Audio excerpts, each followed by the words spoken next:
तो बाप तुमको जन्म जन्मांतर के पापों से छुड़ाते। तो ये पाप है ना सभी। और इस समय में तो सभी पाप ही पाप करते हैं। एक वो मारा, दुख का काम हुआ। और कोई एक की ऐसे की बात नहीं कि मारा मारी, अनेक प्रकार की, भाई दुख ही दुख है। अरे शरीर के तो कर्म भोग ही करीम भोग हैं, समझा ना। कभी भी कोई बीमार होगा तो कहेगा भाई ये तो तुम्हारा कर्म भोग है ना। अरे कहां से आया, आगे जन्म में पाप किया है, शरीर से पाप किया है ना, सो देखो भोगता है।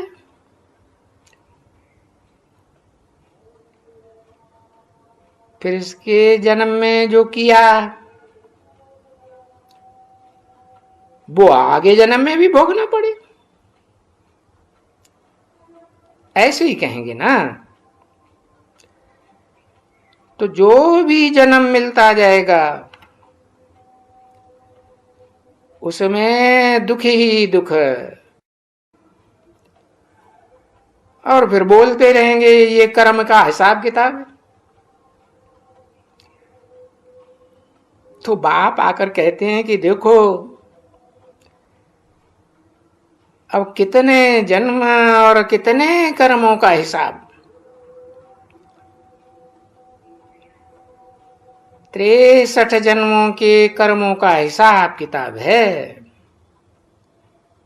जब से अपन को देह समझना शुरू किया, नहीं तो पहले तो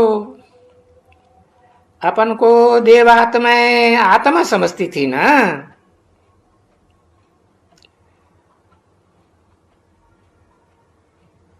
63 जन्म कहते हैं, वैसे तो और भी जास्ती जन्म होते हैं, क्योंकि बाप ने समझाया है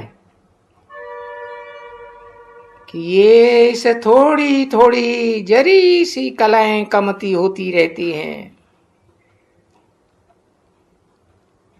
देखो चंद्रमा है तो देखो थोड़ी थोड़ी कला कम होती जाती है, बाकी आ करके वो थोड़ी लीक बचती है,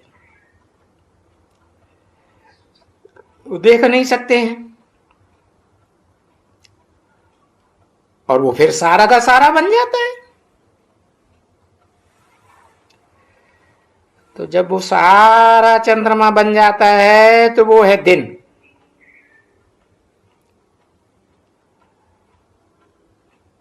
और जो लीक है वो भी नहीं बचती तो कहते हैं रात का।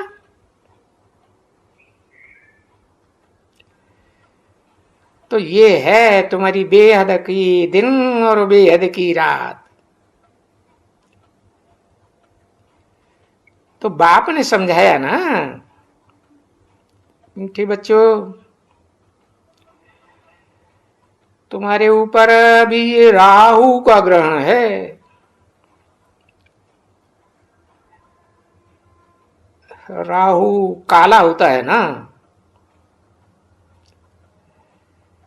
तो ये सारी दुनिया पर ये कालिमा का ग्रहण है।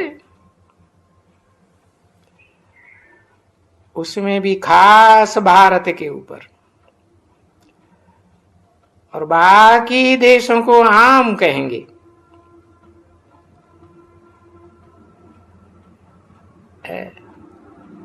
कि ये भारत को ही दशाएं वगैरह लगती हैं। ये ग्रहण ये सभी यहां भारत में बहुत है,